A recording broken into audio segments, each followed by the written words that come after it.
सर्वेभ्यो नमो नमः। काव्यप्रकाशस्य प्रथमोल्लासे एका वार्ता आगच्छति यत् प्रभुसंहित शब्दप्रधानं भवति, शोधितसंहितम् अर्थप्रधानं भवति, अथ च कान्तासंहितं रसप्रधानं भवति। प्रभुसंहित किं भवति? प्रभुसंहित अर्थात् यत्र राजाज्ञा भवति। प्रभुसंहित वेदादीय शास्त्रग्रन्थाः सन्ति ते प्रभुसंहिता भवन्ति। केन प्रकारेण? यथा राजा आज्ञां ददाति तदा किं भवति? तत्र यदा राजा आज्ञां ददाति तदा तस्य आज्ञायाः किं भवति? केवलं वाच्यार्थस्य एव ग्रहणं भवति। तत्र लक्ष्यार्थस्य अथ च व्यङ्ग्यार्थस्य अभिप्रायो न भवति। यथा राजा एवं कथयति यत् स्व सेनापतिम् एवं आदेशं ददाति यत् तस्मिन् राज्ये गत्वा तस्य उपरि किम् आक्रमणं करोतु। हिंद्यां वदामि कि जैसे कोई राजा होता है, वो ये कहता है अपने सेनापति से या मंत्री से कि उस राज्य पर जाकर के आक्रमण करो, तो वहां पर राजा का जो ये आदेश है कि वहां जाकर आक्रमण करो, तो इससे कि इस वाक्य का केवल एक वाच्यार्थ ही लिया जाएगा कि वहां जाकर के हमें आक्रमण करना है। इस वाक्य का न तो लक्ष्यार्थ कोई लेगा, ना ही कोई व्यंग्यार्थ लेगा। ऐसे ही जो प्रभु हमने स्वामी आज्ञा का कर लिया, इसी के समान क्या है? वेदादि शास्त्र ग्रंथ है। वेदादि शास्त्र ग्रंथों में भी क्या होता है? वो भी आज्ञा देते हैं। जैसे राजा आज्ञा देता है अपने मंत्रियों को, अधिकारी गणों को, ऐसे ही वेद भी क्या करता है? वेद आदेश देता है, शासन करता है। तो वेद आदेश क्या करता है? वेद ये कहता है कि हाँ, ये कर्म करो, ये मत करो, सुबह अग्निहोत्र इत्यादि कार्य करो, जीव हिंसा इत्यादि कार्य मत करो। तो वो साक्षात क्या करता है? आदेश देता है। तो अगर वो कहता है कि हाँ भाई सुबह अग्निहोत्र करनी चाहिए, राजा को ऐसा ऐसा होना चाहिए, तो वहां पर उसका वाच्यार्थ वही निकलेगा कि हाँ, राजा को प्रजा का ध्यान रखना चाहिए। तो वो राजा उसी रूप में प्रजा का ध्यान रखेगा। जो ब्रह्मचारी हैं या जो ब्राह्मण हैं, उन्हें सुबह शाम संध्यावन करना चाहिए। तो उसका अभिप्राय क्या होगा? वाच्यार्थ क्या होगा? केवल अग्निहोत्र इत्यादि करना ही होगा। वहां पर न तो लक्ष्यार्थ की जरूरत है और न ही वहां पर व्यंग्यार्थ की जरूरत है। तो जो वेद में केवल, ये तो हमें क्लियर हो गया, केवल वाच्यार्थ होता है। वहां लक्षणा थोड़ी बहुत होती होगी, नहीं तो होती नहीं है। व्यंजना का तो कोई मतलब ही नहीं है। तो ये जितने भी मीमांसक हैं, मीमांसक किसके अनुगामी हैं? वेद के अनुगामी हैं। वेद के अनुगामी हैं, वेद को अपना आधार ग्रंथ मानते हैं, वेद की कही गई बातों का ही वो मीमांसक पालन करते हैं। तो जैसे वेद में लक्षणा और व्यंजना का कोई महत्व नहीं है, व्यंजना का कोई मूल्य नहीं है, उसी प्रकार जो मीमांसक हैं उनके भी मत में केवल अभिधा के द्वारा ही सारे कार्य होते हैं। वहां पर लक्षणा थोड़ी बहुत होती है और व्यंजना का तो कोई मतलब ही नहीं है। इसलिए जो मीमांसक हैं, एक अभिधावृत्ति मात्र का एक ग्रंथ है, मीमांसकों का है, तो वहां पर भी अभिधा के द्वारा ही काम किया गया है। लक्षणा का थोड़ा सा ग्रहण किया है और व्यंजना को तो छुआ ही नहीं। फिर बाद में जाकर के लक्षणा को भी अभिधा के अंतर्गत ही मान लिया गया है और फिर उसके भी अभिधा के 10 मतलब कुछ भेद किए गए हैं। तो कहने का मतलब यह है कि मीमांसक जो है वो व्यंजना वृत्ति को स्वीकार नहीं करते हैं। तो जो मीमांसक के 2 मत हमने पढ़े थे ना, तात्पर्यार्थोपि केषुचित् के माध्यम से, उसमें एक कुमारिल भट्ट का क्या था? अभितान्वयवाद था और प्रभाकर का अन्विताभिधानवाद था। इन दोनों ने भी व्यंजना को स्वीकार नहीं किया था, लेकिन मम्मट ने उनके मतों में भी व्यंजना की अनिवार्यता है, व्यंजना व्यंग्यार्थ की प्रतीति के लिए हमें व्यंजना माननी ही पड़ेगी, ये स्थापित कर दिया था। आज हम मीमांसक के ही एक तीसरा जो मत है, मीमांसक का एक देशी मत है, उस एक देशी मत का अध्ययन करेंगे कि एक देशी मत क्या है। एक देशी मत ये कहता है कि नैमित्तिकानुसारेण निमित्तानि कल्प्यन्ते, कि नैमित्तिक के अनुसार निमित्त की कल्पना की जाती है। जैसे यहाँ पर है, देखो हमने यही कहा ना कि नैमित्तिकानुसारेण निमित्तानि कल्पन्ते, मतलब हम आज जो पढ़ रहे हैं ये तो हमने बता दिया ना, व्यंग्यार्थ का की प्रतीति अभिधा वृत्ति के द्वारा बोध्य नहीं है। तो उसमें कौन कौन से आएंगे, बहुत सारे विद्वान आएंगे, भट्ट लोलट इत्यादि भी आएंगे, लेकिन आज हम जो अध्ययन करेंगे, आज हम मीमांसकों का ही जो एक तीसरा मत है एक देशी, वो भी व्यंजना का विरोधी है। तो उस एक देशी का जो व्यंजना विरोधी जो पूर्व पक्ष है उसका आज हम अध्ययन करेंगे। उनके मत में व्यंजना की कोई अनिवार्यता नहीं है, लेकिन मम्मट उनके एक देशी जो मीमांसक के एक देशी लोगों का जो मत है उसमें भी व्यंजना को स्थापित करेंगे इसी पैराग्राफ में। तो ये पहले कहते हैं कि यद्यपि उच्यते, कहा जाता है कि नैमित्तिकानुसारेण निमित्तानि कल्प्यन्ते, कि नैमित्तिक के अनुसार निमित्त की कल्पना की जाती है। अब ये समझो कि नैमित्तिक क्या चीज है और निमित्त क्या चीज है। देखो हम यहाँ समझते हैं, पहले उस लाइन को समझने के लिए हमें पहले ये चीज समझनी पड़ेगी। नैमित्तिक शब्द का जो प्रयोग किया गया है वो किया गया है कार्य के लिए। भाई एक कारण होता है और एक कार्य होता है, तो जो नैमित्तिक है उसका अभिप्राय यहाँ कार्य है, और जो निमित्त शब्द है, निमित्त मतलब कारण। ये तो हमें पता है ना कि निमित्त कारण होता है, किसी भी कार्य को करने में जो सहयोगी होता है वो कारण होता है। कारण को यहाँ निमित्त कहा गया है और कार्य को क्या कहा गया है, नैमित्तिक। तो यहाँ पर हमारा कार्य क्या है, कार्य है हमारा व्यंग्य अर्थ, और उसका कारण क्या है, शब्द। तो इसमें ये कह रहे हैं कि चलो हम मान लेते हैं, मतलब इसमें ये देखो, इसमें ये कहते हैं जो एक देशी मत है मीमांसकों का, वो लोग ये कह रहे हैं कि जो व्यंजनावादी लोग हैं वो जिस अर्थ को व्यंग्यार्थ कहते हैं उस व्यंग्यार्थ की प्रतीति जो होती है वो शब्द के द्वारा ही होती है।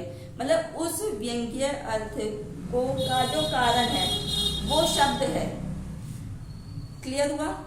मतलब जो व्यंजक है, व्यंजनावादी है या मम्मट आदि, जिस ये कौन कह रहे हैं, ये मीमांसक कह रहे हैं कि जो व्यंजनावादी लोग जिस अर्थ को व्यंग्यार्थ कहते हैं उस व्यंग्यार्थ की प्रतीति किससे होती है, शब्द से होती है।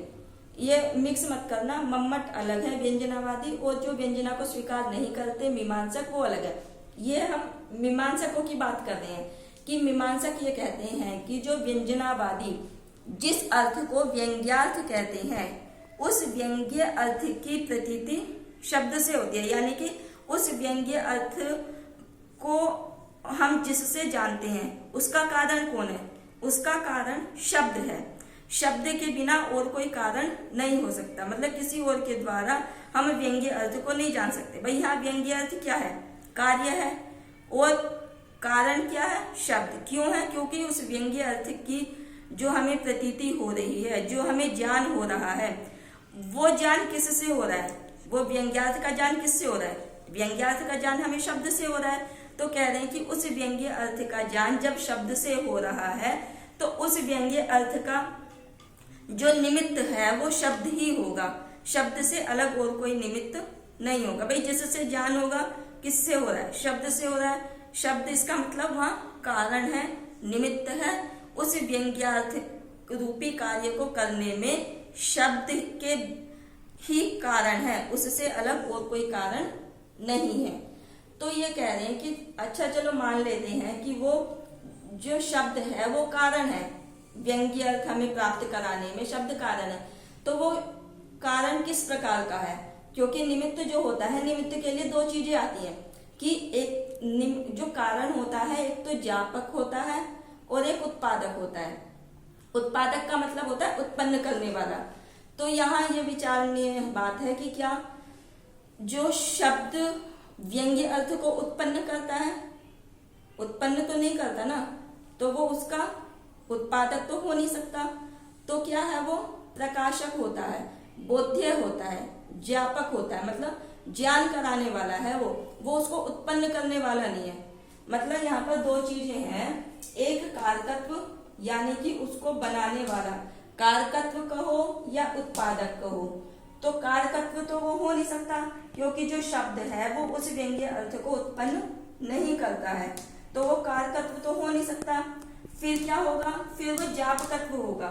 ज्ञापकत्व क्यों होगा, क्योंकि शब्द ही व्यंग्यार्थ की प्रतीति कराता है। मतलब हमें व्यंग्यार्थ का ज्ञान किससे होता है, हमें व्यंग्यार्थ का ज्ञान शब्द से होता है, और शब्द जो है वो उस व्यंग्यार्थ को उत्पन्न नहीं कराता है, केवल उसका बोध कराता है, केवल उसका ज्ञान कराता है। तो यहाँ पर जो हमारा शब्द है, शब्द यानी कि जो ज्ञापक है, उस ज्ञापक को हम उसको क्या मानेंगे, शब्द को, उस शब्द को हम व्यंग्यार्थ के प्रति उसका ज्ञापकत्व यानी कि ज्ञान कराने वाला या बोध कराने वाला हम उसको मानेंगे। उसको हम उसका जनक, उसे उत्पन्न करने वाला नहीं मान सकते शब्द को, उसको ज्ञान कराने वाला ही मान सकते। जैसे मोमबत्ती है, अंधेरा है और हमें घड़े का ज्ञान हो रहा है, तो घड़े का ज्ञान, मोमबत्ती घड़े को उत्पन्न थोड़ा ना कर रही है, केवल मोमबत्ती या वो उसका ज्ञान करा रही है, जो पहले से विद्यमान वस्तु है उसका ज्ञान करा रही है।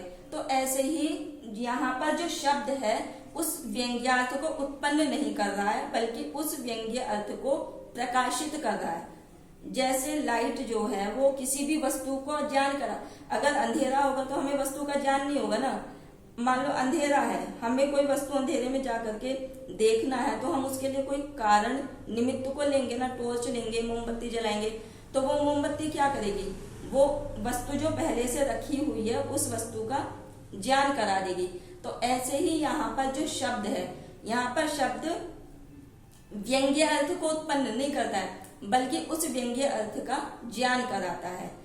तो यहाँ पर व्यंग्य अर्थ का ज्ञान कराता है। तो यहाँ ये कह रहे हैं कि यहाँ तक तो क्लियर हो गया कि जो शब्द है वो व्यंग्य अर्थ के प्रति ज्ञापकत्व है या बोध, उसका ज्ञान कराता है। अब जो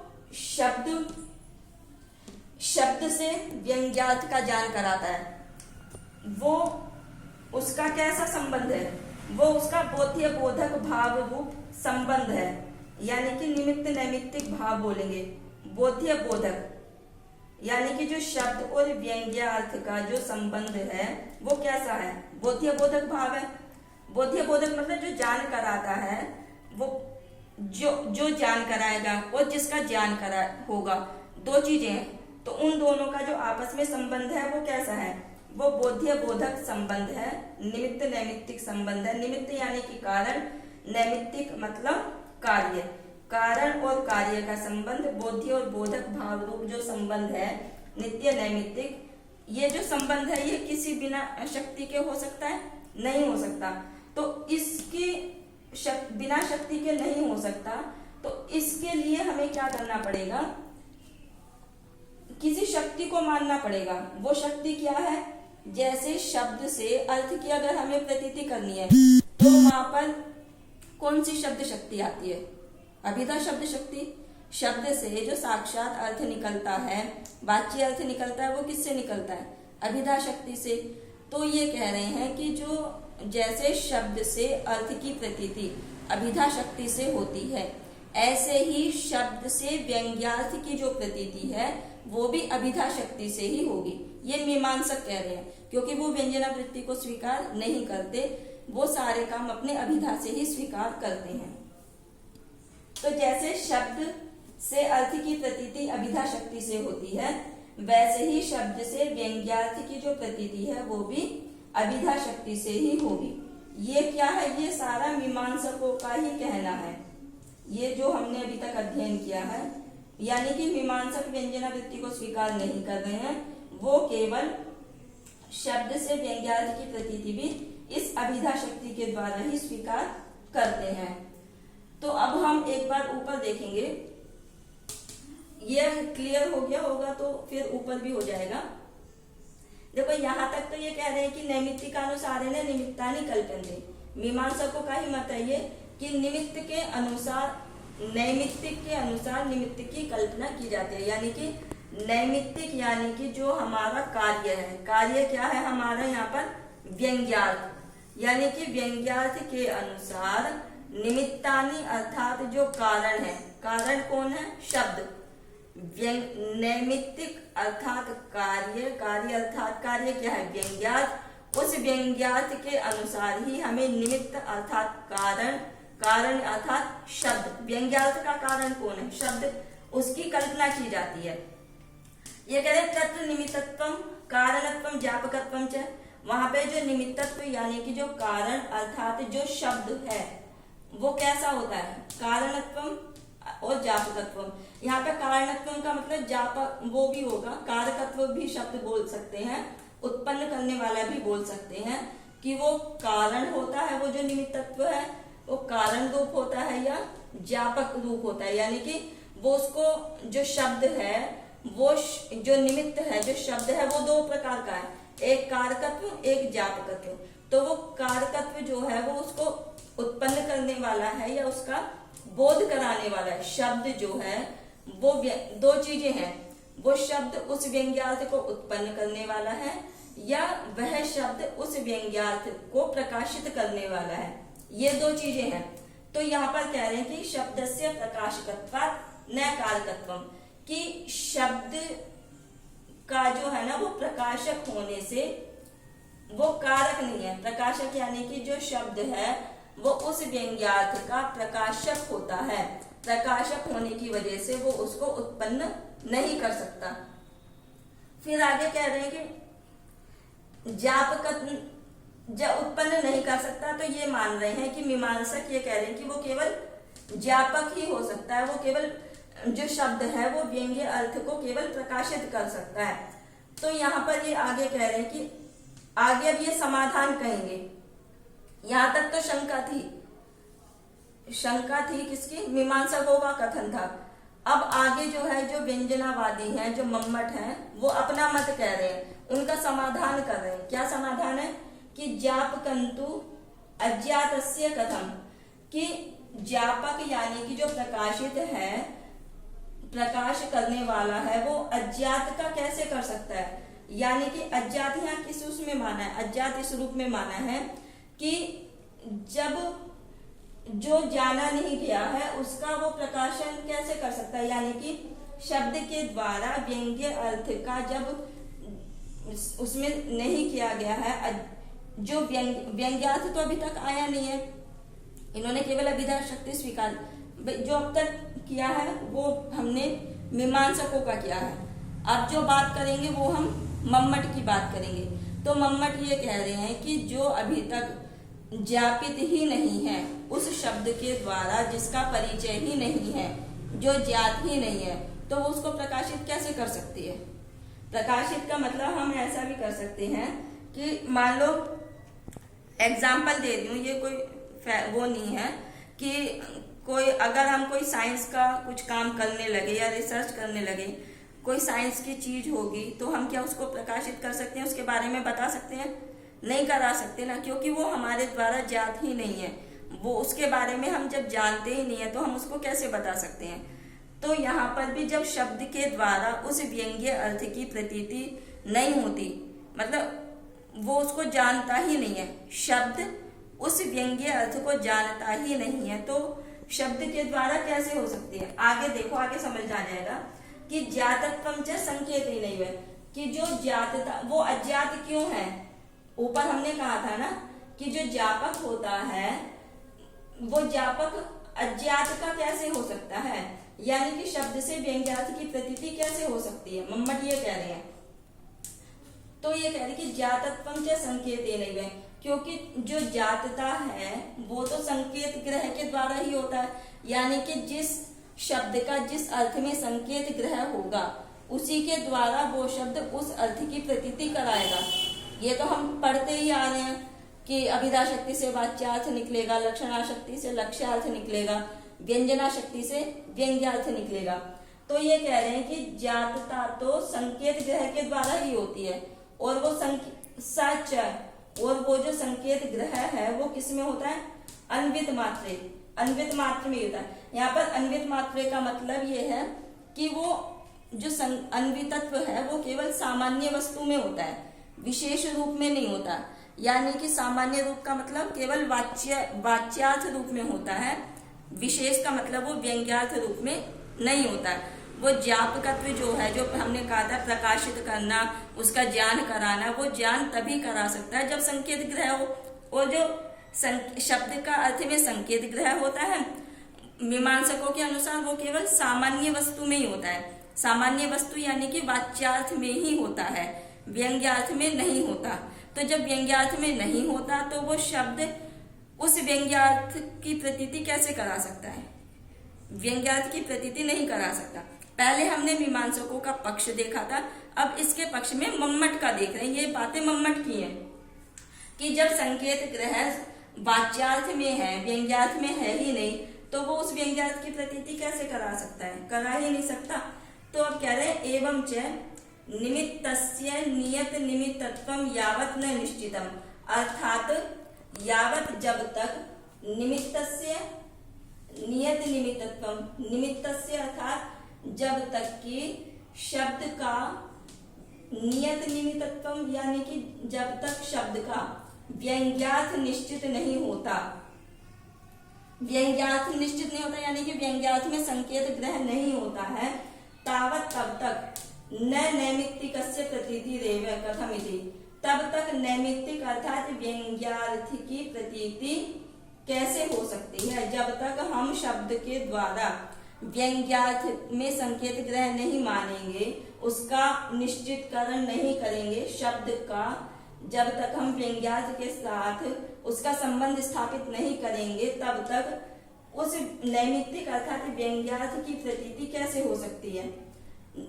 अब ये जो कहा है नैमित्तिक का अनुसार अर्थात व्यंग्यार्थ के अनुसार निमित्तानि कल्प्यन्ते, अर्थात निमित्त यानी कि शब्द की कल्पना की जाती है। ये अविचारित अभिधानम, ये जो अभिधानम है ये विचार के योग्य नहीं है।